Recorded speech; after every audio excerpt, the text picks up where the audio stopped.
Paul, how are you, brother? Yeah, good mate, good. How's Yeah, uh, how's the weather in Wales? wet, Yes. wet, but for the time of year, we're lucky. It's quite mild. Yeah, it has been mild, isn't it? Yeah, yeah. Yeah, I've been going out for my run in the morning and thinking, blimey, this is what do they call it? Balmy, isn't it? Balmy. When Well, it's if this is global warming, I'm happy, mate. I hate the cold. I had enough time doing being cold. yes, I'm the same. I could quite happily live somewhere an awful lot warmer Definitely, mate. all year round. Yes, got you. So I'm just going to say hello to our wonderful friends at home. I hope your new year is absolutely fantastic. Um, it's my great pleasure to welcome Paul to the podcast.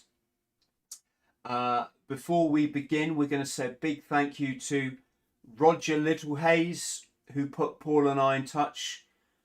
Roger sent me a message and said, my mate will be good on your podcast. And I thought, oh, yes, he bloody well will, won't he? Because Paul's got an incredible story.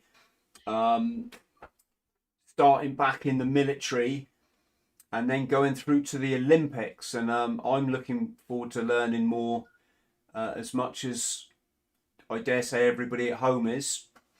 And Paul, Royal Welsh Fusiliers, from my understanding, the army that's a very proud regiment. Does it? Yeah, well, our history goes back to 1689. Obviously, it's no more now with the cuts and the playing around that the military do. It's now called the Royal Welsh, merged with the South Wales Borderers and the RRW back in 2005, I think.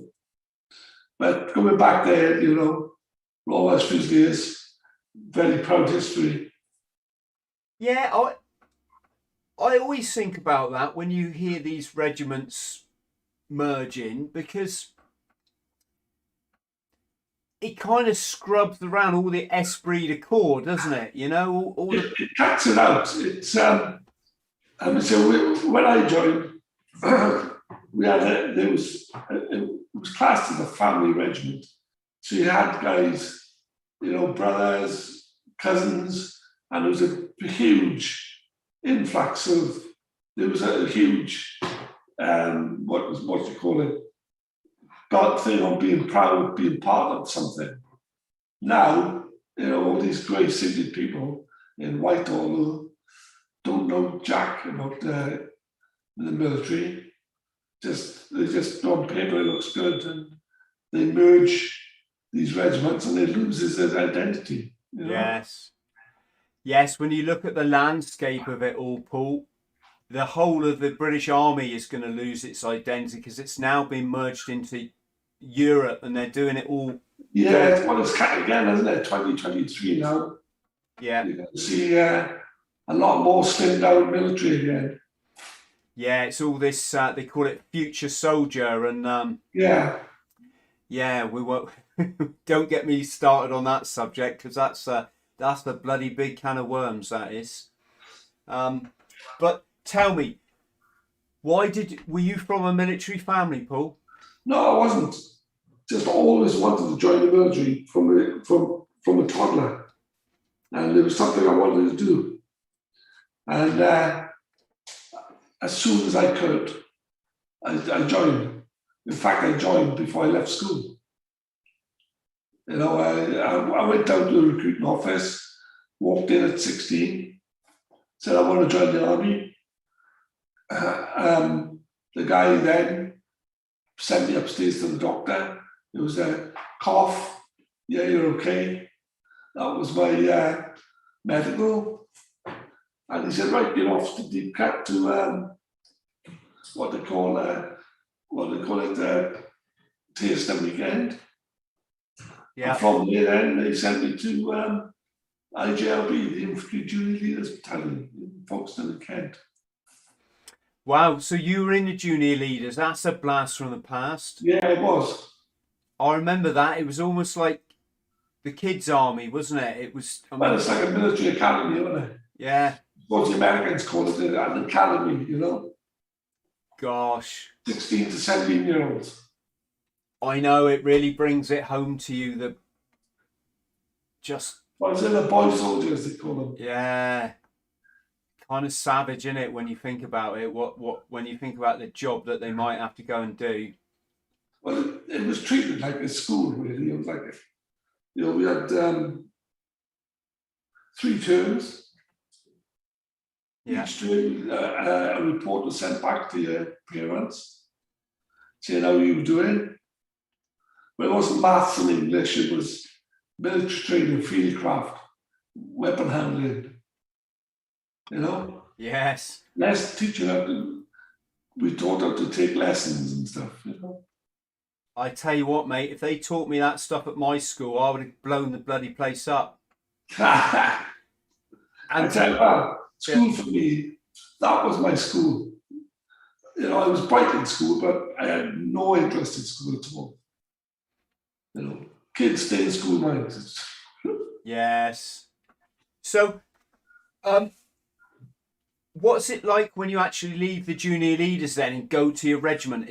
Was that a big shock? Yeah, well, obviously you're going in from boys to men, aren't you? Yeah. And you're joining guys who've been there, done that. But as I said, this is where the family environment, the regiments come into it, because they just embrace you into it, Yeah. They don't see your age.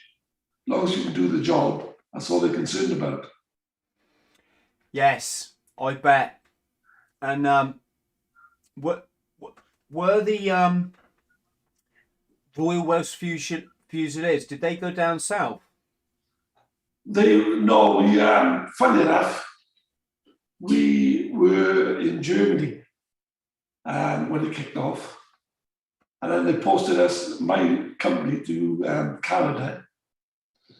And then when the Gallagher went up, we were on standby, but they didn't send us down there in the end.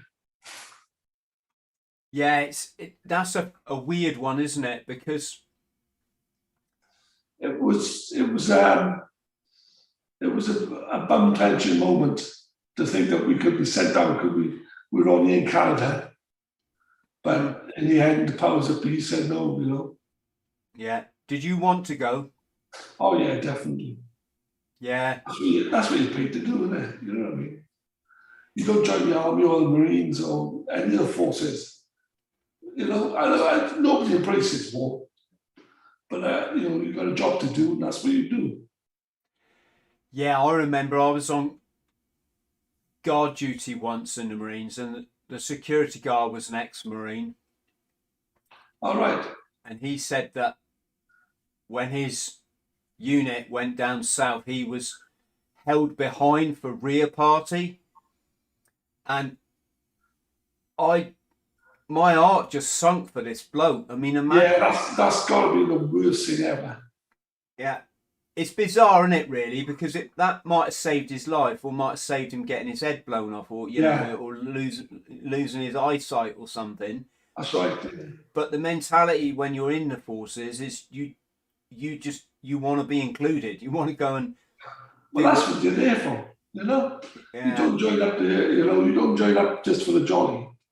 Although obviously a lot of it, you know yourself, you do get a lot of jollies. But you're paid to do a job. Well, we've got something in common, haven't we? Because when they asked me at the end of training, which unit do you want to go to? I said 4-2 Commando, because I knew that they were going straight on active service in the Northern Ireland conflict. So I found myself, I had a bit of a weird geographical experience in Belfast, Paul, because my little group, there was about 20 of us. We were called the Commando Reserve. We were like this little reserve troop that were going to float around. And first of all, we were attached to M Company, which was White Rock. and Right, yeah. and we did 2 weeks at White or a week at White Rock, and then we got tasked to go and support Lima Company at Girdwood Park, and that's when it all kicked off, and that's when I realised why we'd done all this training before we went. Well, 81 we was there doing the hunger strikes, and Delta Company, I was in Delta Company, and we were posted to the West Belfast, which included the infamous Davies Flats, Lower Falls, Springfield Road, Falls Road, and then going up into the up into the Protestant areas. So we had quite a big area to cover. It was quite quiet first of all, but then obviously the hunger strike started going off. And that's, like you said, when it all kicked off. And yeah, Ireland was just a crazy time for a service person.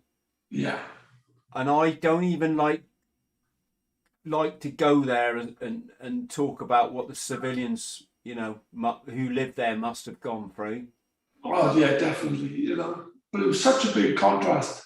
You'd be patrolling the Protestant area, and you could relax to some extent.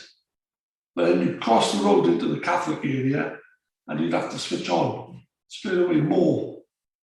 And the hostility between just the street, just crossing the road. Yeah, I remember we went out on a night patrol.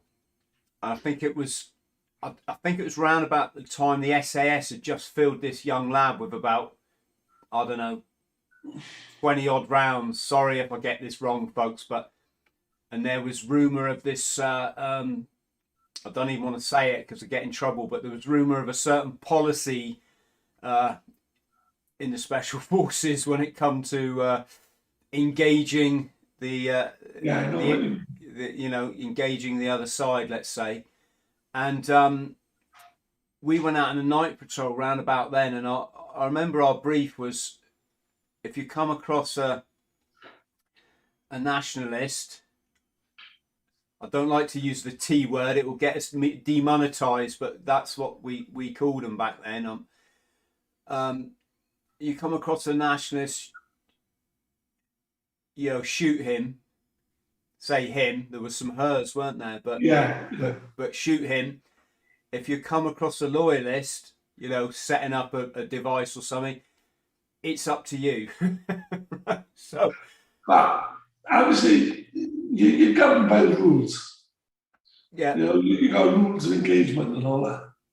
But when you're in there, on the ground, and it's kicking off everywhere, you got to interpret them rules as you see them. Do you know what I mean? Yeah. And you can't. You could go into further, but like you said. Yeah, it's a funny conflict. I've had my suspicions since who was behind it all, and now a lot of stuff's coming out the woodwork about that they reckon British intelligence ran the IRA. There's a lot more to it. Yeah, a lot more to it. Yeah, I'll say ran. They were controlling some of their main players. Let's say, and after I don't know what we've seen on the planet this last 20 years, cough cough. It doesn't surprise me that these shenanigans go on, and the gullible public just keep buying it. You got certain people saying they were never in the IRA. Cough cough. Yeah. You know what I mean? We know for a fact that they were, but again, you let down this Northern Ireland Agreement. I could go into the politics of it and all that, but let's just instead talk about our experience there, Paul. What was it like the first time you left the barracks to go on patrol? Hairy. It was the first time I realised. I was 18 years old, and I patrolled onto the Falls Road, and you heard a lot about it, and you thought, wow, my eyes were going everywhere.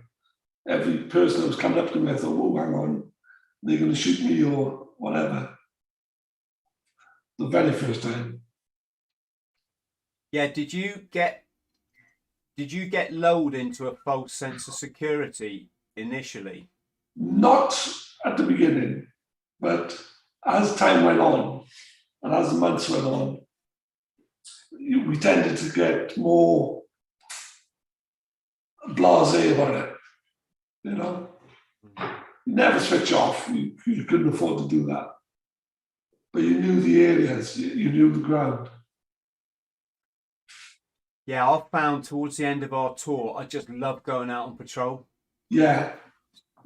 It's just like a little mini adventure for a... I know it sounded daft, but I didn't think I wanted it to end, to be honest. Because at the time, that's what he was paid to do. Yeah, it's weird. I've heard people say if you go out on patrol and say you're not scared, then you're lying, right? But I was never scared my whole time there, even though quite a lot of things went bang. Mm. And even I remember one of our last intel briefs was, they said, fellas, think of it like this. There's Semtex in every lamppost. And I don't think, because we were so busy and you're trying to do stuff out there, I don't think you think about being scared, because you're doing a job. You're out there doing so many things that it doesn't pop into your head that you're scared. Mm. Perhaps when you get back and you reflect on it, then you think, oh, hang on. But at the time, I can honestly say, it didn't pop in my head, Yes, got you. Did you lose anyone over there, Paul? No, we're lucky we didn't. We went through the 10 hunger strikers. And all that, with all the riots and the shootings and the bombings. But luckily we didn't lose any of our boys. Yes, I remember. So in 1981, the hunger strikes, I was 11. Okay. And I remember it was on the news every single night, wasn't it? Yeah. Well, I was 18. I had my 19th birthday in Asanga in Hastings Street Police Station. I had my 19th birthday in a river on Dartmoor in winter. That was quite fun. Yeah, the hunger strikes. So, if I remember rightly, there's been a brilliant film was made in the last 2 or 3 years about this. It's really worth a watch. I can't think of the name. I'll have a look on the internet in a second. Yeah. It's really worth a watch. Bobby Sands was obviously he was the first to go. He was. Yeah. He starved himself to death, didn't he? Well, they all did. All the ones that died. Did they all die? Yeah. Yeah. Well, the 10 of them. God, that's commitment to a cause, isn't it? Oh, definitely. In some ways, you've got to admire their commitment. Yeah. It didn't mean much to us other than the activity went up. Yeah, this sort of stuff gets overlooked, and yet this is the sort of, I think, what we need to understand more as a society, that these men were so committed to a level that, as the 19-year-old me, as a squaddy on the street, I could never understand, They were very committed. They must have, obviously they starved themselves to death. Yeah. And like you said, their commitment, you've got to admire. Yeah. But to us, if I said the truth, it was good riddance to me, because they were seen as the enemy. Yes, Paul, You they know? were, weren't they? And I'm being honest, there'll be people out there who'll think, hang on now, wind your neck in, mate. But they were the enemy. So when they went, they went. You yeah, move on. yes, I, I mean, they did these dirty protests as well, didn't they? Where they would, Well, that was part of the hunger strike, yeah. yeah, and they would, the stuff they would do with like excrement and Yeah. Well, they spread it all over the walls of the cell now. I'm not judging these men, folks at home, by the way. I'm just saying that No, you can't judge them. No, you've got to admire, like I said, you've got to admire their commitment and what they wanted to achieve. yes, And, for anybody who's willing to die for their cause, But like I said, to me, it didn't mean much to me when they went, no, of course, and I mean, you were what, just a teenager at the time? Got 18, yeah. You know, I was 11 years old, so to be honest, it was just like nasty jokes in the schoolyard, in the school playground.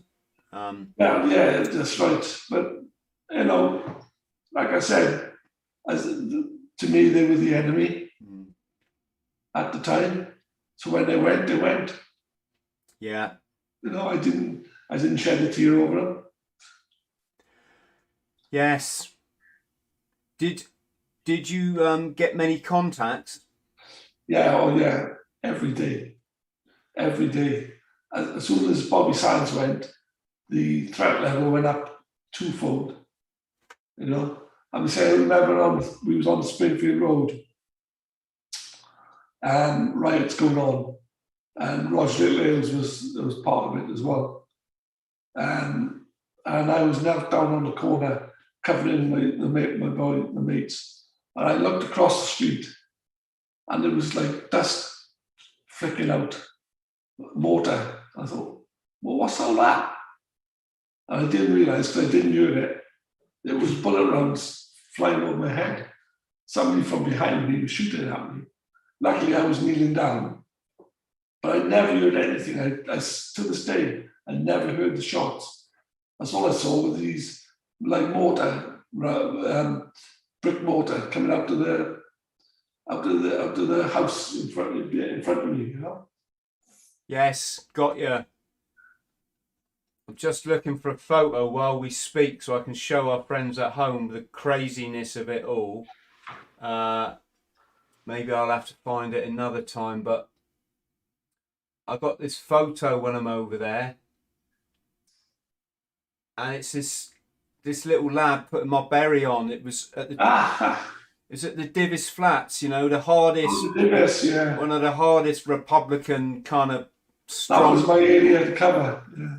And this little lad, the kids, they don't, fortunately, he was that young age, he didn't obviously know the conflict. No, that's right. And I remember just looking at him thinking just how sad this all is. These kids have got to grow up into this. Years after, I was on a cruise and I was in a lift and I had my medals on. It was a black tie event. And people got in the lift with me and they said, what's that for? And I've been acting to say, you don't like to say it, do you? No. And I just said, North Island. And they said, we were all bad over there. Just like that. Yeah. I thought, no, they're not. The majority of the people in North Island are bloody good people, Yeah, well, I've been drinking with IRA members because when I worked in Hong Kong, it was impossible to avoid them. Yeah. I was a nightclub doorman, and they would come in the nightclub. I think it, if I remember rightly, I think it was because a lot of them had come over to. Many Irishmen had come over to work on the new airport. I might be getting that wrong, but I remember one chap I was trying to speak. He just did not want to know. He just literally told me to F off. Well, yeah, you always get you always get them. Yeah. You know, I was, you know, I met, I was in Tenerife, donkeys years after, and I had my G10 watch on. Forgot I had it, just wear it, you know, military watch. And guy came up to me and said, "What was you in, mate?" I went, "Whoa, hang on. You don't want to talk about it." I don't. I thought, hang on, who's this guy? Because you don't like to say, do you? Mm. But he happened to be, he was in the parachute regiment. But you're always wary, you know, you never, you know, I always watch what I say or who I speak to, you know, even now. Yeah, I mean, for 7 years of my life, I had to check underneath my car before I got in it. You ask my wife, I still do it now. I go into a restaurant, and I've got to sit facing the door and facing the people in front of me, you know? Yeah. I hate having my back to the door and back to people. I've got to watch the area, you know. Still do it now. And what's that? 40 years on from the hunger strikes. I remember we used to have to leave when we pulled up behind a car. Friends at home, we're talking about in the UK now, not just over the water, but in the UK, because the security threat was so high. You checked under your car every morning. You weren't allowed to wear uniform like they probably are now. You had to leave a space when you pulled up behind someone at traffic lights. You had to leave a space, so if you come under attack, that you had a space to get out of there. Yeah. And sadly, people got shot in their cars, Paul, didn't they? Well, even in Germany. In Germany, we was out in Germany and the threat levels up there, and that's why they changed the number plates, because you have the German number, the old BFBS number plates, and the IRA and that could target them, knowing they were soldiers. Yeah. And they did. So the government then changed it to just British numbers. You know. Yes. The other side to my Hong Kong story, by the way, was one chap was like, he said, "You've been in the British military," and I said, "Yeah," and I said, "And you're in the IRA." I said, "But the difference is I'm not in the British military anymore." That's it, yeah. "But you're still in the IRA, clearly." And then we went for a beer, and you know, it was absolutely fine. It's just one of those things, isn't it? Well, we was in myself and a couple of mates of mine. We all served, and we went over to Dublin for the rugby, and we went into this pub, and there was a band playing, and they just said it was quite packed in there. And they said, "Oh, and this is for the boys from the north." And we thought, "Oh, hang on, we better get out of here." So they found out we were ex-military. You know? Yes, of course. Gosh. So, Paul, let's move on then to what do you call it? Do you call it an accident or? Well, accident. Yeah, what it was. It was an accident. I was playing for my regiment in Warminster. You know, nothing heroic. One of the things I was into the boxing, into the rugby, into the football athletics, anything to stay up with the green. You know, put a tracksuit on. And I'm playing rugby, and I was a wing forward, but the powers that be, the rugby officer that said, "Look," and the coach, "we're looking for a mobile props, and we think you fit the bill." So I said, "Yeah, no problem, as long as I can play rugby, I don't mind." So I went up to prop, doing quite well, actually, you know, scoring a few tries. It was working all right. But it was one of them days, it was quite a day like today, really. Dank, dark, wet underfoot. And I come up against a prop, 23 stone, big guy. And we went down in the scrum. Scrum collapsed due to the on slippering. And the scrums kept pushing. And there was like a guitar string going off, like a twang. I heard it now, I can do it. This was like a twang. And that was it, boom, couldn't feel that, just index, that was it. And whereabouts was this in your lower back then?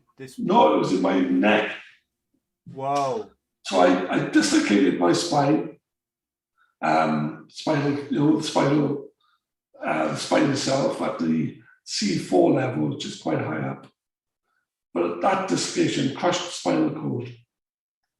And that's what done him damage. God, it's a cliche worst nightmare, isn't it? Really, It's one of them things, I was playing rugby from 11 years old. Always played rugby, and you don't think it happened to you, but it happened, And was this other guy? He was just playing. He wasn't being malicious or anything. No, not at all. We just packed down against each other. The scrum collapsed, as you see it does. He collapsed on top of me. Both packs were still pushing, and I just twanged, and the neck was dislocated. And did you realise you couldn't move at that moment? No, I didn't. I was wide awake. I can still remember it to this day. And what's that? 39 years now in October. I was lying on my front, and I thought, well, hang on. I wanted to get up, but I couldn't move. I couldn't understand why I couldn't move. Yeah. And the guys were coming and talking to me, trying to keep me awake, I guess. And the old military humour, spotty humour, throwing the jokes at me and all that, trying to keep me awake. But I couldn't understand why I couldn't move, why I couldn't get up. Yeah. And at what point did they move you to the hospital? Well, obviously they knew that something was wrong because nobody attempted to move me. And they sent for an ambulance. I think it was 20, 30 minutes after the ambulance came and took me to Salisbury General. And were you still conscious during all this time? Yeah. Well, I had a strange experience. I was lying on my back and my head was down, but I felt my body was trying to rise up. Now, whether that's an out-of-body experience, I don't know. But I felt like my body was rising up, but my head wasn't. Yeah. And it's such a strange experience, And did you have to go for tests first, or did the doctor They took me to Salisbury General, and the surgeon and that was on standby and there. And I was constantly chatting and talking. I think I was frightened that if I fell asleep, I wouldn't wake up. I think that was in the back of my head. So obviously, I think I must have talked the surgeon to death. Like, he was fed up listening to me. And usually they do it with an injury such as mine, such high up. You tend to have breathing difficulties. But obviously, with me chatting and talking and going on, he obviously said, "Well, I've got breathing difficulties, so I didn't need a tracheotomy, which is when they put a tube in your throat." And that's what they did. They just knocked me out and pulled my neck back into place. The dislocation back into place, Yeah. At that stage, is that what you thought it was? I've just dislocated my neck and it's... Yeah, I thought I dislocated my neck, and after some therapy, I'd be back up and back into my job. But I remember saying to the surgeon, and I know it sounds brutal, but I think it works for me. And I said, look, am I going to walk? And the guy turned around and he said, at this stage, we don't know, mate. And he was quite straightforward. I asked him a straightforward question, he gave me a straightforward answer. What does a person think at that moment, Paul? Well, going through my mind, I thought, this is a bit more serious than I thought. I don't really, how can I say it? I didn't feel sorry or sad, or I just thought, okay, let's get on with it, Yeah, that sounds like a good attitude to have. Well, I had to think of the wife as well, So can you tell us her side of the story then? What has she heard so far about this? Well, yeah, obviously, when I was at the injury, and I was on the rugby field, the guys come up and I said, look, you have to tell my wife, Lorraine, but don't tell her exactly what's happened, So Lorraine said that two guys went to the door, knocked the door in our flat, and said, look, you got to come with us, Paul's had an injury.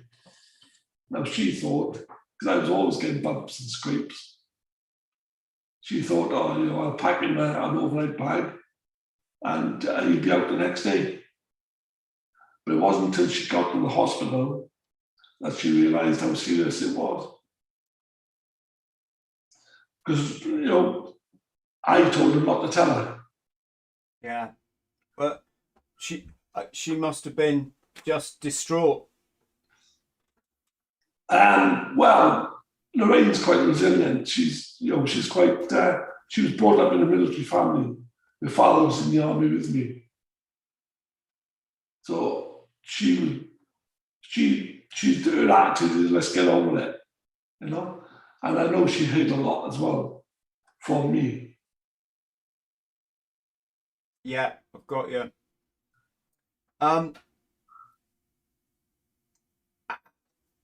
What was there any of this kind of, maybe he'll walk, No. As I said, the surgeon said to me, at this stage, we don't know, mate, if you'll walk again. And I don't think anybody that I can remember saying, maybe you'll walk, maybe this. There was no false hope or nothing. They were quite straightforward and quite realistic on what I could and could do.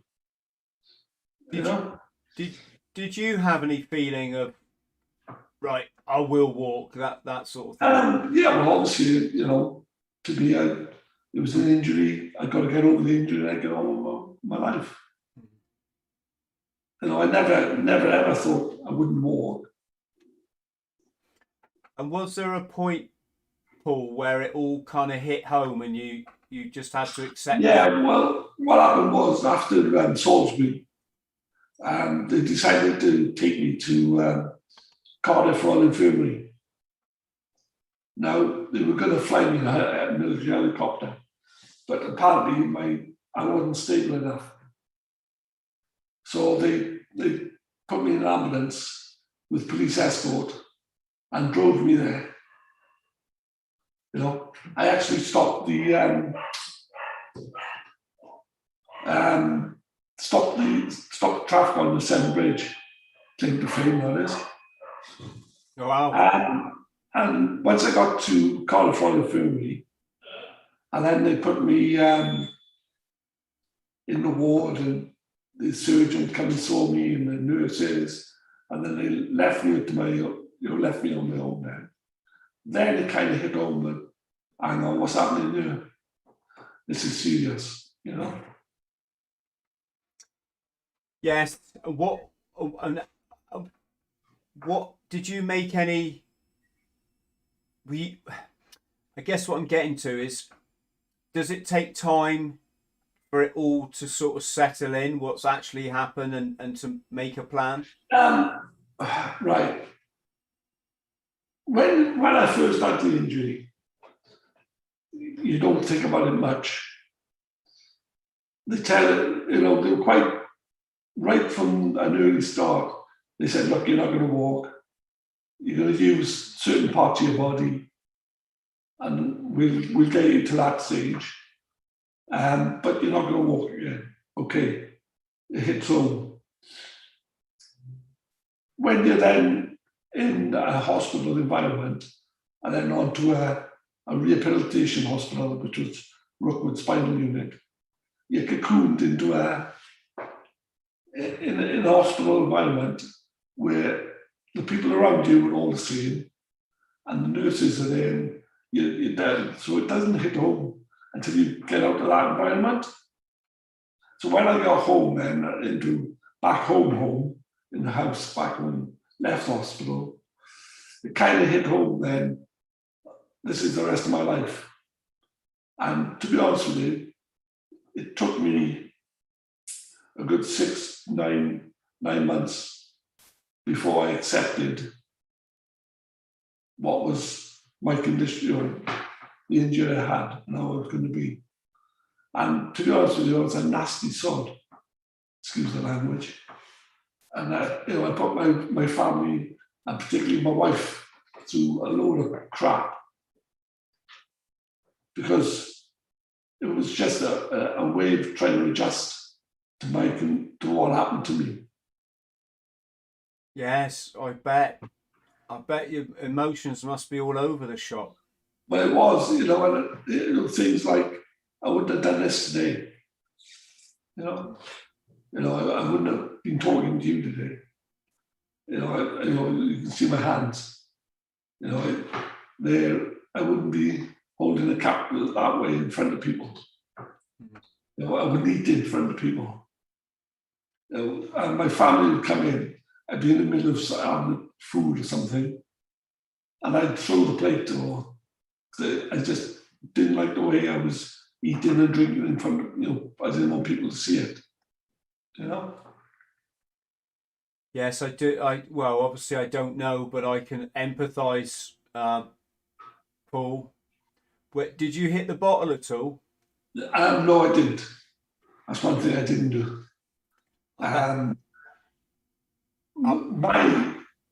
It was, being in the military or ex-military, you like things done, and if you want them done, you do them straight away, bang. And it was frustrating that I couldn't do the littlest things, or things weren't done straight away and to my liking. And I just used to kick off big time, I used to shout and scream, but it was all born out of frustration. I couldn't accept that I had to learn to do things a different way.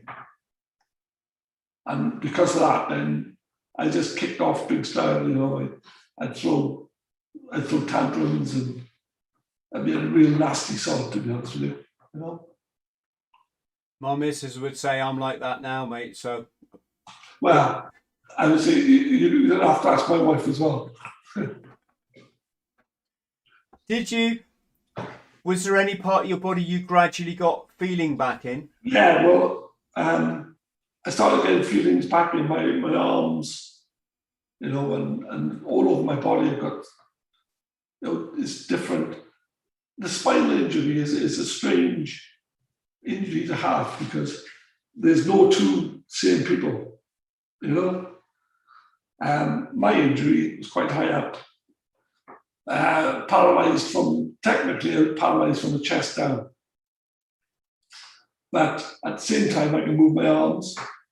I can't move my fingers, but I can move my arms. I can push around, I can eat and drink. I can feel parts of my body all over my body.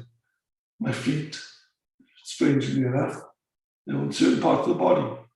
But at first, I spent best part of 4 or 5 months, lying on my back with weights drilled into my head, pulling my neck straight, couldn't move. That's a weird one, isn't it? When they drill that, was it that cage thing that they? Yeah, it wasn't the cage thing for me. It was, do you know the old hand drills that they have with the winder? Yeah. They drilled 2 holes both sides of my head, and then they attached a clamp, which then dangled off the edge of the bed with weights on, pulling my neck in place. And that was me for the best part of 4 months. Does your skin just recover when they take those bolts out? But yeah, it's quite sensitive still, you know. But it's like anything else, it heals, doesn't it? You know.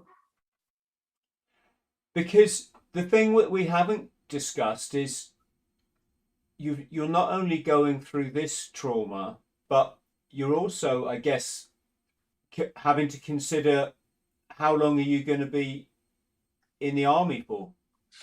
Well, that was the other thing. That was my life. I just wanted to be in the army. And as far as I was concerned, when I joined, I was going to be there for the full 22 or more, you know. So when I was, we moved into military quarters when we got married. So when I had this accident, we didn't have nothing, because at the time the military give you everything: knives, forks, cups, the lot. So luckily I moved back purposely to back to where I lived. I was born, raised, and I moved into my family, my mum and dad. So we were lucky there because we had a good family around us. But I had no idea what I was going to do or what was going to happen. And I got attached to an ex-artillery colonel. He was like he must have been like a liaison officer for me, you know. And he put me on a posting in inverted commas for 3 years after my accident. So I had a transition period. You know, I'm still paid by the military. I'm still in the military for all intents and purposes. Although I'd like to see him sign me up and send me off to the war zones. Suppose I could go in the tanks, mechanized. But yeah, so I had that little transition period, but it was still strange when I went up to Court barracks in Krakow to hand over my ID card and be signed off, you know, because then I had no idea what was going to happen or what we were going to do. But that 3 years gave me enough time to get my pension. Yes. So I'm just trying to take all this in, because the leaving the military, that can just throw up loads of challenges for for men and women. Just that in itself. Yeah. You're having to go through that on top of this, incredible existing challenge. I'm always amazed by people that don't hit the bottle. Because I know. Yeah, well, I really didn't. You know, I can honestly say that's one thing I didn't. I think, to be honest with you, it was a lot to do with the family around me. You know, I say, if you know the families in the valleys, they're quite close knit, and I had, obviously my wife Lorraine. She understood the military better than me because she was born and bred into it. So she understood some way of what I was going through, you know. Yeah. And I had my mother and father. My mother was a typical Valleys mother, wouldn't take any crap off me, never did as a kid, and wouldn't do now. And I had the rest of the family around me. So they were the ones that sort of like enveloped us and cocooned us and helped me through it, to be honest with you.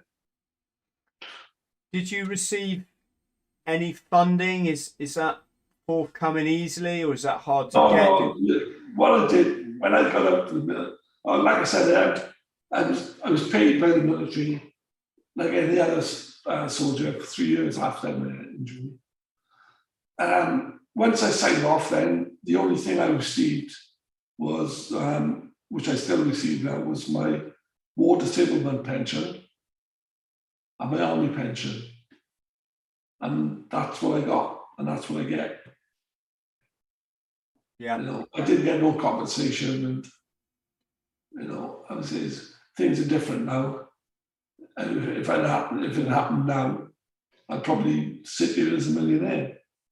But at the time, back then, I think there was a clause that you couldn't sue the Crown in peacetime. And that's what they hit me with. Yeah. You know. Well, you sound like you're worth an awful lot more than £1 million, Paul. The way, you know, you're obviously a living legend. Someone in the comments, I think it's Roger, has just quite rightly pointed out that obviously you're downplaying this. I mean, we haven't even talked about how is it to get. I mean, the frustration of having to learn new things. Oh, 1 second. Yeah, I mean the frustration of, I don't know, putting your shoes on, getting dressed, feeding yourself. This is why I used to kick off big time, because I couldn't do it fast enough, and I couldn't do it I couldn't do it without help, and you know, I was quite independent from an early age. So, and being in the military, if you've got a certain standard and you want to do it, and you do it. And because I couldn't do it to that standard, or nobody could do it to that standard, because they didn't understand what I was trying to get, that's why I kicked off. And just think stupid things like picking up a cup, or picking up, learning how to do to eat and drink, using a different method with a fork, and not just picking up a fork in the normal way.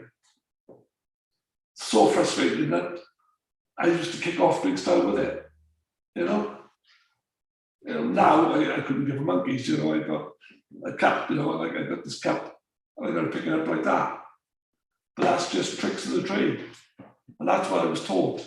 But at the time, because it was all new to me, and it wasn't done fast enough for me, it used to frustrate me. And the only way I suppose, reacted was by kicking off.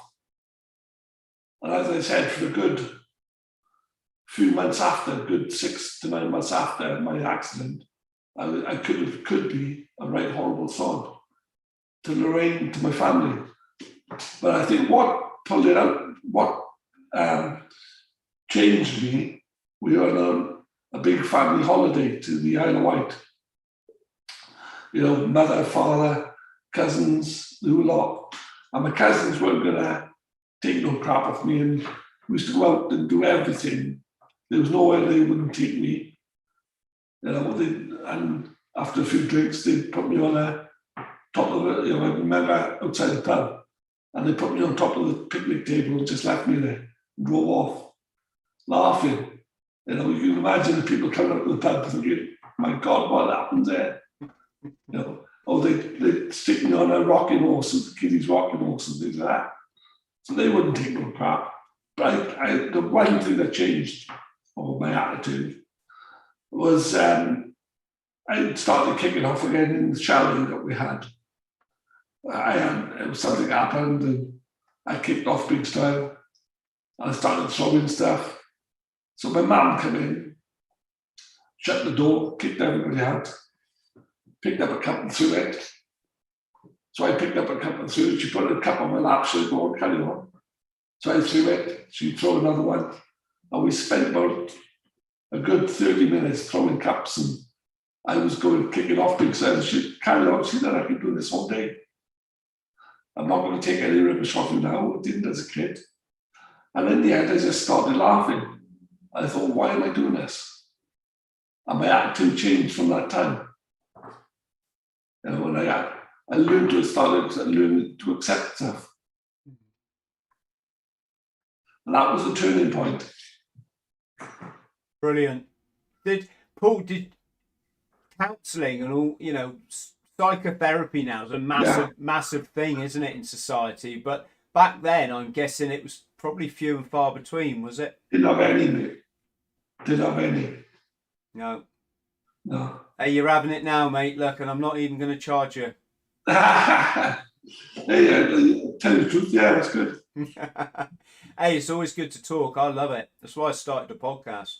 Well, what is good about, I would say, we got a Veterans Association that you probably know yourself, and I'm secretary of our branch, and we meet once a month, like-minded guys. We all served together, mostly did, and it's good to, even now, you know, 40 years on, you can sit down, have a pint with like-minded guys who understand what you're on about, and it's really is a way of, it's a therapy in itself, you know.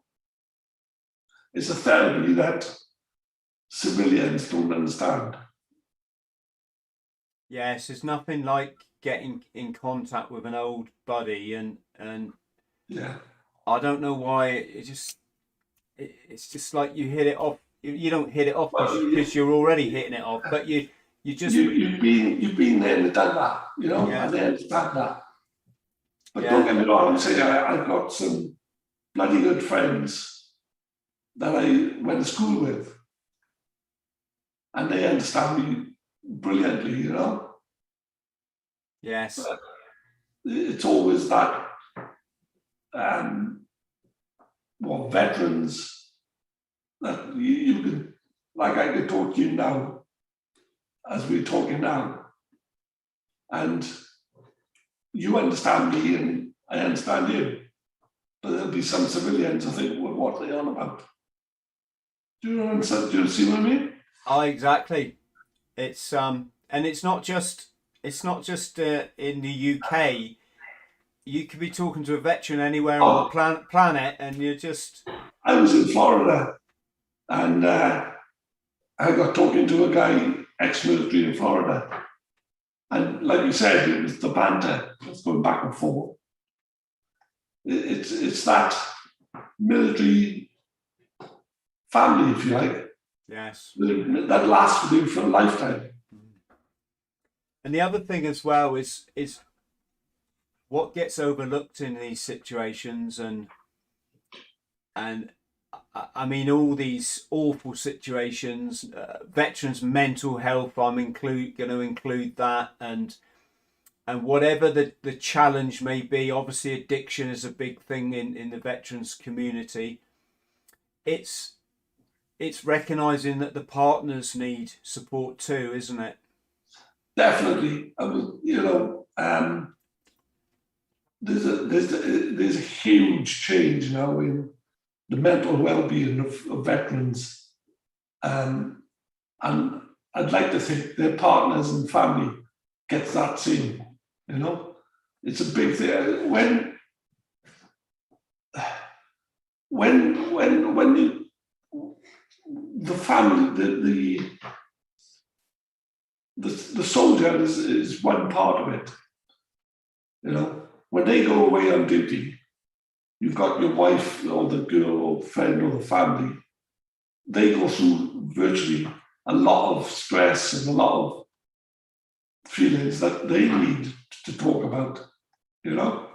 Yes. And I'd like to think there's something there for them, you know?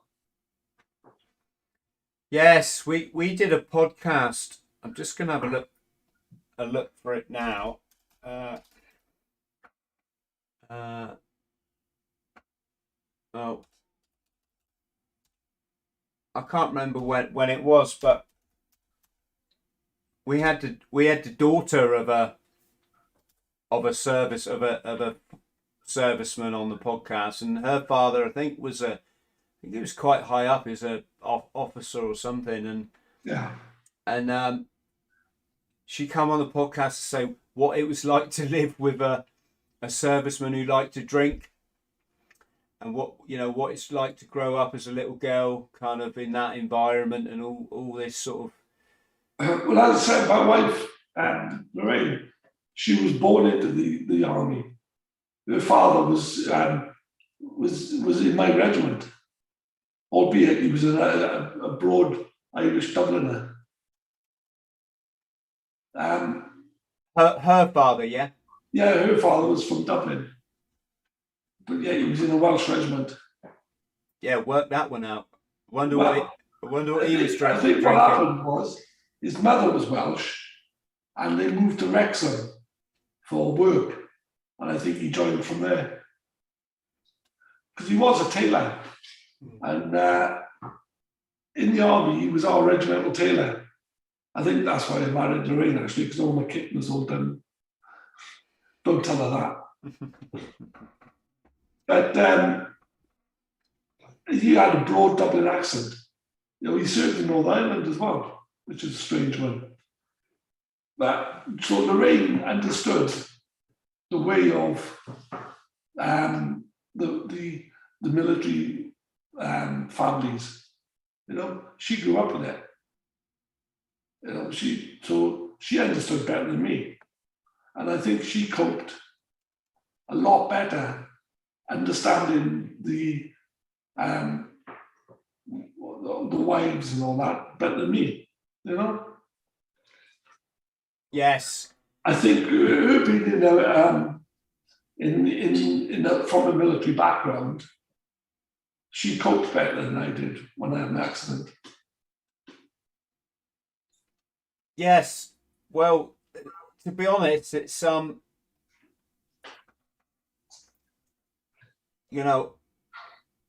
don't know how to say this. I'm probably going to upset someone, and I don't mean one of our listeners. I mean someone in my family. But I mean, my girlfriend, I definitely got the better deal. Put it that way.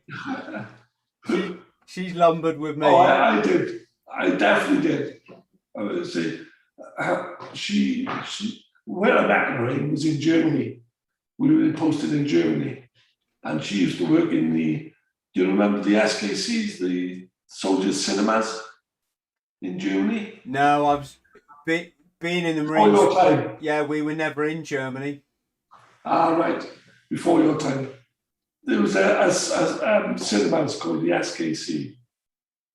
I can't remember what it stands for now. Anyway, and she worked in there. And that's where I met her. In these where she worked, Yes. She was 17 at the time. That was when the sentence started, Your Honour. Yeah. Well, for her.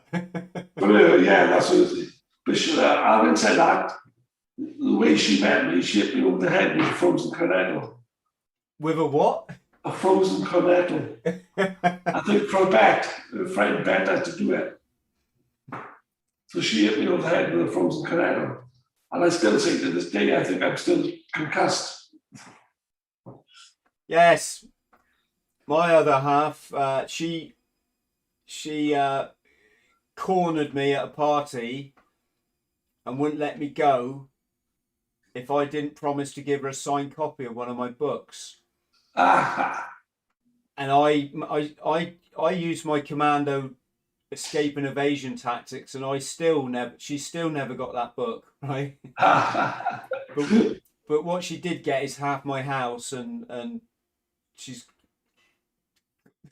got and a 6-year-old. So well, that's the thing. Lorraine got me for That's the worst part of the deal. But we have got 2 sons, so we're thankful for that. Yes, I should just explain before I go and upset anyone any further. Hello. I'm in the middle of a podcast. There we go. What did I say? But no, I should explain that we amalgamated our houses before people think that she's taking me for a ride. Yes, families. Let's give a shout out to the families because bloody hell, everyone glorifies servicemen and makes them all this hero bloody stuff, but they don't know half the story, do they? No, in the background there's strong women, very strong women. Yes. That go through quite a lot, but understand it. To be honest with you, I'd say the soldiers' wives and or the military wives are stronger in mind than the soldiers themselves. Yes. And Paul, without a doubt. I'm conscious we haven't talked about your Olympic career or history. Definitely. So tell us, what's the difference? Well, what are the adaptations they've put into wheelchair rugby? Well, what happened was, I would say I was always looking for something to do after I got out, and Lorraine bumped into a guy, Keith Jones, good friend, still is a good friend, in one of the supermarkets, and he was looking to start up a wheelchair rugby team in Wales, the first ever, and that was back in 1989.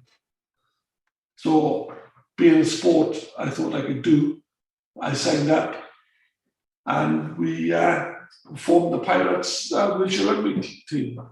Now, whereas rugby is obviously played 15-side on grass, wheelchair rugby is played in the basketball court indoors. And it's four-side, but it's at different levels. So me being a high-level injury with less movement, I'd be what's classed as a half-point player. And then going up in half points up to 3.5, depending on your movement and the ability you have. So different levels of movement and different abilities would have classed as different points. And you go on court with a combination of 4, be 8 points. So you could stick a 3.5 player, half-point player, 2-point player, and a 1-point player. Is that 8 points there? I think. So you have different levels, and you have to mix it up depending on the situation. So it's full contact wheelchairs sport. It's physical. I always call it chess with violence. It's very tactical, but it's very, very physical as well. Yeah. How do you tackle someone then? You crash it with a wheelchair. I love it. I love it already. And so if you Google it, you can see some of the posts. Yes. I'm gonna try and get up a clip. Bear with me, everybody. And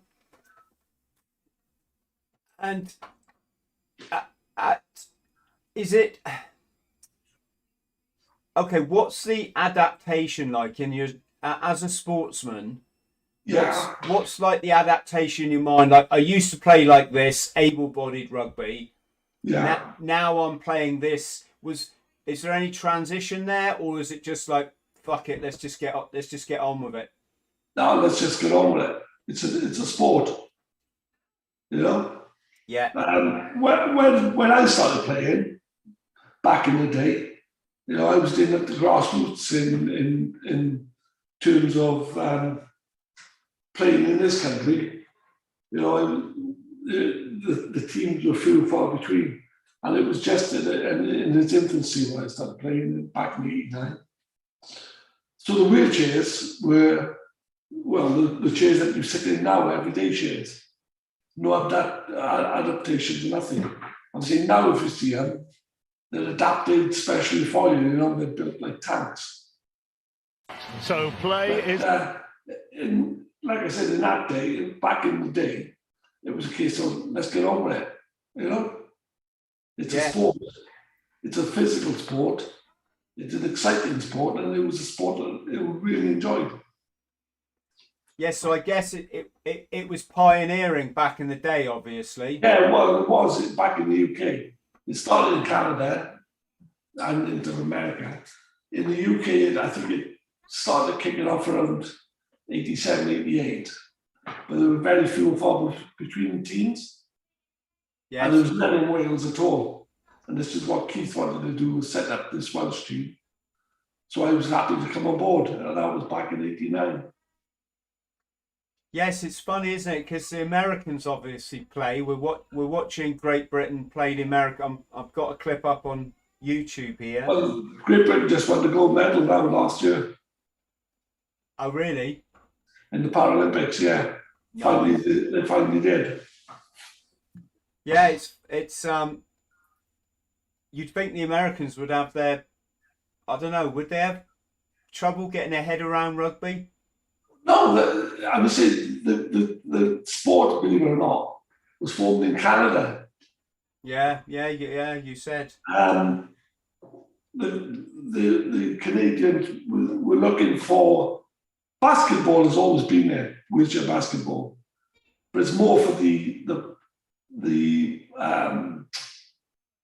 guys who broke their backs, for one or another.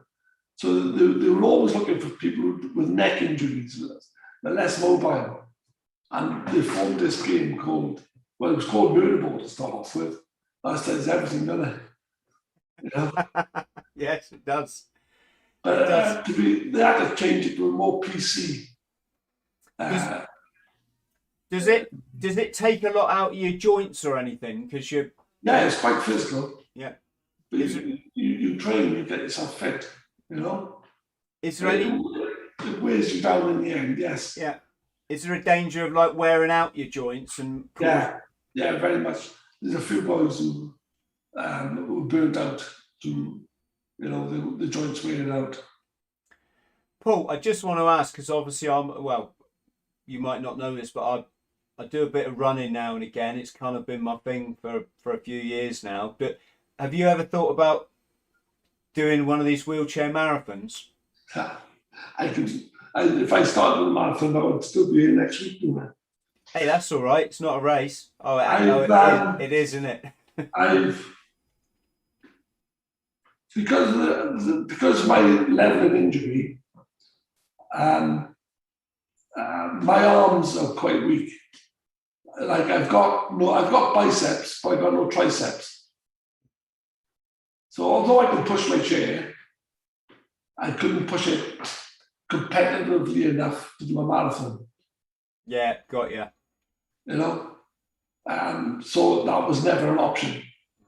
This is where wheelchair rugby was a good option, because you didn't have to be fast. With my level of injury, I was more a tactician. More, if you put it as to what rugby was, I would be a prop. With somebody like Keith, my mate, who was a bit more mobile, he'd be more like a centre. He'd be more faster, more able. So I'd be there setting up and doing more tactics, whereas he'd grab all the goalies, score all the goals.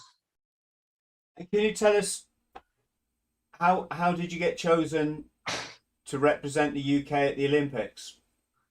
Yeah, well, obviously you go through playing. I was playing rugby for the club.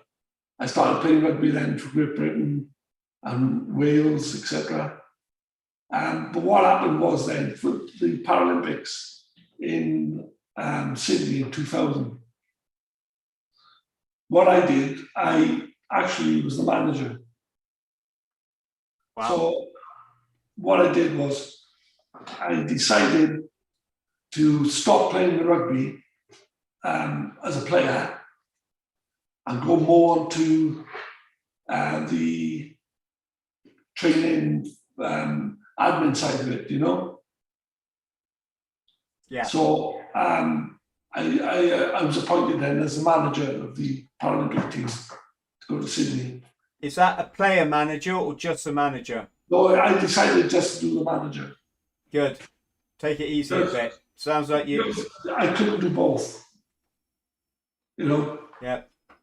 And how was it in general? I mean, it must be wonderful just to be in Australia. It was fantastic. I was the Paralympics were quite low key compared to the Olympics up until Atlanta in '96. Then you had Barcelona, but when you went to Australia, it was took up to a different level because the Australians, by nature, embrace every sport going, and the Paralympics they embraced it so well. You know, they had kids coming out to on school trips, doing projects on it, and I'd be walking down the street and I'd be mugged. Surrounded by people who wanted to know what the sport and what I was doing, and they took it to a different level. And walking out onto the on the opening ceremony, into the main arena, and have 60,000 people, cheering and all that was a hell of a, it had never been done before. And so that was a turning point for the Paralympics, I think, personally, was the Australia Paralympics. Nowadays it's a fantastic event anyway, Does it beg the question whether there should be a separate Olympics? I mean, that. Well, it is in a way. There's the Olympics and the Paralympics. Should they be together, combined? I never thought about that, to be honest with you. I guess there's a lot of, there's some logistical considerations for a Paralympics. Well, obviously, there's a lot of, obviously, as manager, it was part of my job. I spent the best part of 2-3 years setting up things. I set up, luckily, it was the first time that the lottery funding was coming out. Because I don't even like calling it the Power. I always just call it the Olympics because it. Well, yeah, that's right. What in one way would the Paralympics lose? What I could say, lose the popularity? Would it get enveloped into the Olympics? But whereas nowadays, the Paralympics is now filmed on, for instance, Channel 4 do it, and the crowds. So I don't know. I think at the moment, I think I'd be happier with the way it is because it's growing anyway as an individual. More and more people are loving the sport. And Paul, what result did you get down there? We come fourth, unfortunately. We lost out in the semi-final stage, which bugged me a bit, to be honest. But it was what it was. But I think what we did was set the foundations. And now, like I said last year, fantastic achievement. They won the gold. So you were helping build the team for this moment, really, or build the ethos, The ethos, yes, I'd like to think so. But it was the guys that come after me that done all the work, obviously. We Well, just set the foundations, you know. yeah, What I'd like to think was we brought the wheelchair rugby into a more professional era because you know, I secured the lottery funding for the first time. The guys were paid, they could for training, etc. You know, whereas before that self-fund a lot of it. Paul, let's as we finish off, I just want to ask you, how is it then with your interaction with the public, being in a chair, you know, obviously having different challenges? Have you had any bad experiences? Back in the day, I did, yeah. Back in the early 80s, I was called a fire hazard. You know, I met up with some ex-soldier mates of mine, and we was having a drink. And they said, "Come on, let's go up to this club." So I said, "Yeah, okay, I'll come to the club." And the bouncer stopped me at the door and said, "You can't come in here, mate, you're a fire hazard." You know, it wouldn't happen nowadays. But back in the days, I accepted it because that was the norm. I went on a placement, Paul, right? When I studied youth work at university, and I did this placement working with young people, and the building had 3 floors to it. Yeah. When on my first day there, this lad gives us a tour of the building and all the fire extinguishers, all the exits, and when we're on the top floor, he said, "Right, and this is where we leave the wheelchair people when there's a fire." and I was like, "What?" He says, "Yeah, we leave them here. Then we all evacuate the building." I said, "Well, why would you leave them in a burning building?" He said, "Oh, well, then the fire brigade will come and get them, right?" That's standard thing, that is, yeah. Hey, I completely get it, but it just made me laugh that as a Royal Marines commando, there's no effing way I'd leave someone in a burning building if I could help it, right? Secondly, that this lad, to him, this was gospel, this was Bible, this was the rule. There's no breaking this rule. I'm like, oh, mate.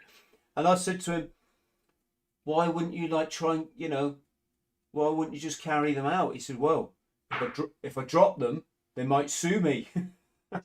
See, that's the thing, isn't it? You know, isn't it a strange situation we're in nowadays, where you've got that suing culture coming from America, you know? For that guy to think, "I can't save him because I might get sued." Yeah. You know, you shouldn't think like that. You should think, "I'd put him over my shoulder and I'm running out. If I fall, well, at least I'm trying to save the guy." Do you know what I mean? Yes. That would be my attitude, you know? I'm just, Paul, I want to ask you about your book. How's book sales doing? Because that's a tough area, isn't it? I'm not too sure. I got 32 reviews on Amazon, so positive ones, I might add. Yes. So it must be doing okay, you know. Yes, the long road back. Friends at home. There you go. I've got it up on the screen here for you, Paul. Thanks.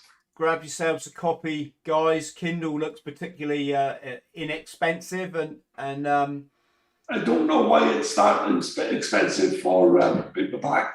I believe I didn't set the price, by the way. Tell people. Yeah. No, but I believe it's because I got photos in there as well. Yeah.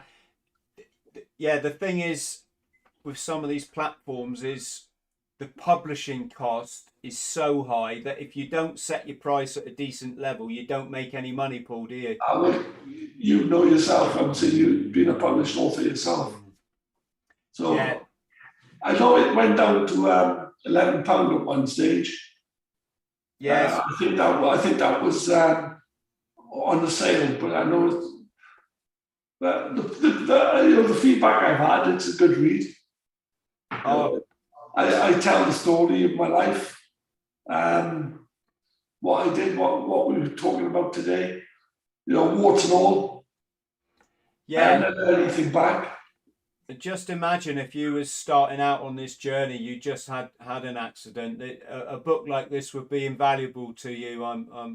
Well, I hope so. I think it was my son, my youngest boy, Aaron.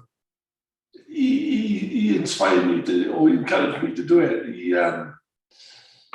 I was going to do something about a book, but it was going to be based on Northern Ireland, basically. And he said, well, hang on, that's just a part of what you've done. We've got a story to tell up there, which could inspire, as you said, other guys who are in a similar situation to me.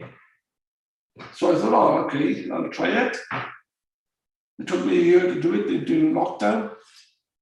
And, well, the long road back is the outcome, really. Yes. I think I call it the long road back because it's taking me up in my 60th year now this year. And I think... You don't look a day over 85, mate. That's the love of a good woman, that is, mate. I think why I call it that is being in my 60th year now, I've come to a point where I think, it's accepting, It is what it is. Yes. I'm just going to say, friends at home, if you've got a question for Paul, put it in capitals so that I can read it so I can see the question. If you've got a burning question like, Chris, why didn't you ask Paul this? Now is your opportunity. But literally do it in the next 30 seconds because we're going to bring this to a close. Paul, is there anything that people should and shouldn't do? I know every situation is different and obviously people's natures are very different. For example, I can imagine someone would appreciate if you open the door for them, another person would think you were being patronising. To be honest with you, mate, started off, I wouldn't. I took offence at the littlest of things. That's because people didn't know how to react around me. For instance, I was in the pub with my dad, and they'd come up to my dad and said, "Oh, does he want a drink?" And I was sat next to him, and my dad took a lag. I ask him, he's got there. But that wasn't them being ignorant. It was just that they didn't know how to approach it, Mm. And I think when you see somebody in a wheelchair, just treat them as normal. We are normal. We're normal people. You know what I mean? I got a brain. I got a function. I've done everything. I've jumped out of planes.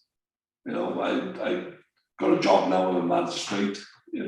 Yes, and by pure coincidence, our friend Roger, who I've now worked out who Roger in the chat is, it's obviously Roger Littlehays, has asked me to ask you about that. So, what is a magistrate's duties? It's the justice of the peace. So it's when you when you go to court, for everything, then you come up against me, basically. So if I get done for speeding in Wales now, we're all right, yeah? I'll have an envelope with a couple of bob through the post. Yeah, well, of course. Yes. Hey, if you like my girlfriend, you'll get a signed copy of my book, mate. Or no, maybe you won't. Oh, hey, that's a must, mate. That's got to be. And how is that then? Are you? I bet you meet some scoundrels, and I bet you meet some silly stuff. You meet all sorts. I would say I do adult criminal court. I also do family court, and I do domestic violence court. So you meet all sorts, and you get everything from speeding, drugs, assault. You have the wide spectrum. And the guys I meet, my magistrates. They're fantastic people, you know, from all walks of life. You know, and the court that I sit in up in Merthyr, Tydfil, I'm just treated as a normal person. You know, going back to what you said about how you treat people, you know, you just treat them as normal people. I just get on with my, you know, I just turn up, I do my job, and as do it normal other people, you know. Yes. Can I tell you my my court story? I've accumulated a few over the years because I wasn't always this well behaved. But one time I was up for, I think it was speeding, and it was one of these small local courts somewhere, and the first person was up. I think they were up for stealing a loaf of bread from the co-op, and that case went on and on, right? There's a guy behind me. He's had to drive all the way down to the southwest from Scotland, right? Because that's where he got his speeding ticket. So he's just like looking at his watch, going, "Oh bloody hell!" Right? The next guy he's up, right? It was actually a guy I used to go to school with. He's been poaching salmon, right? Poaching salmon with his dog lead of all things, right? So I think that's quite a skill, actually, to poach salmon with a dog lead. But so that's going on and on and on and on, right? This guy's like, "Oh, I don't believe. And as the third person got in the box, this guy goes, "And what's this guy that then, Your Honour? He's stolen the vicar's bicycle."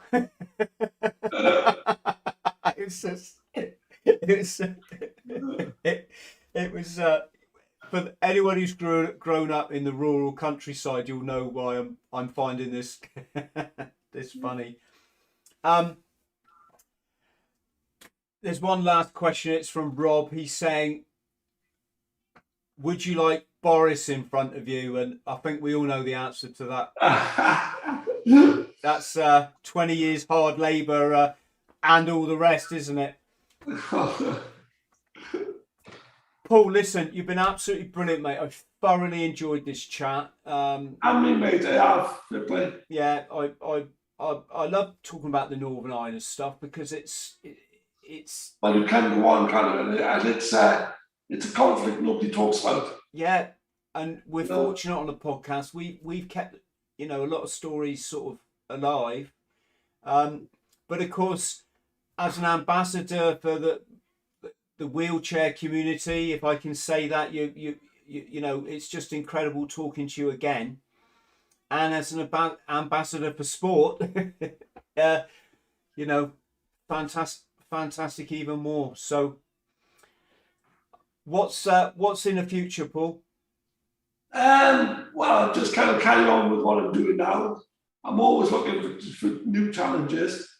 If there's anybody out there that can give me any ideas, you know, always fancy going to the North Pole. First wheelchair guy to go to the North Pole, but I think I'm a bit old for that now. I thought it was and I hate the cold, so I don't know why I said that. I thought he was going to say you want to go to the moon. I was going to say we've got to do that. We've got to do that first. we haven't. I don't think there's anybody else there. You know, I've done a few you know, free-fall parachute jumps for charity, and skydive. Like I said, I've got in a glider. So anything, and you know, I'm always up for new challenges. You know? Wow. Hey, I tell you what always impresses me are the guys who do the wheelchair skiing.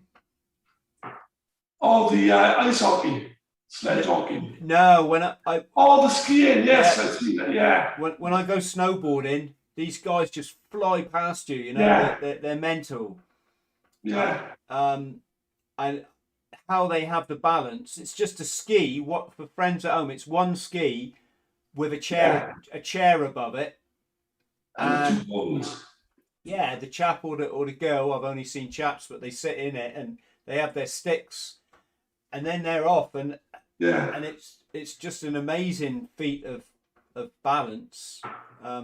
So there you go, mate. There's a challenge for you. Well, like I said, I don't like the cold. Well, we'll get you on a one of these indoor snow places. I think there's one up near Wales, but right, Paul. Don't stay on the line, brother, because I'm gonna play us out. But just to say, massive thank you again. No problem, mate. Enjoy talking to you. Yeah, feel free to come back on a podcast anytime and update us on what. I hope people listening was, it's okay. Oh, I think they'll think it's wonderful, mate, because I did, and yeah, I'm the judge of a good podcast now because I've done a few. Well, yeah, I have seen a few of you. I did have a look at the few there. Yeah, so I hope you get to do a lot more because I think you should tell your story as often as you can. Appreciate it, mate. Yes, and Roger's just chipped in here with you. You've been diving. We'll. Don't get little hills on diving, mate. He was a born diver. Okay. Yeah, he absolutely loves it. He breathes it. He does. Yeah, we'll take that next time. I got a few diving stories in the bag. Paul, have an absolutely fantastic Monday, an incredible New Year. I hope to hook up with you at some point. I hope our futures cross. Yeah, you keep in touch, mate. Enjoy that. Yeah, brilliant. And to everybody at home, if you can chuck us a like on the video, that would be wonderful.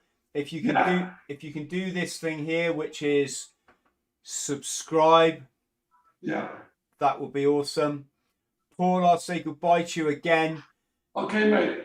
Goodbye to everyone at home. Cheers, mate. Let's look after ourselves. Let's all see ourselves soon.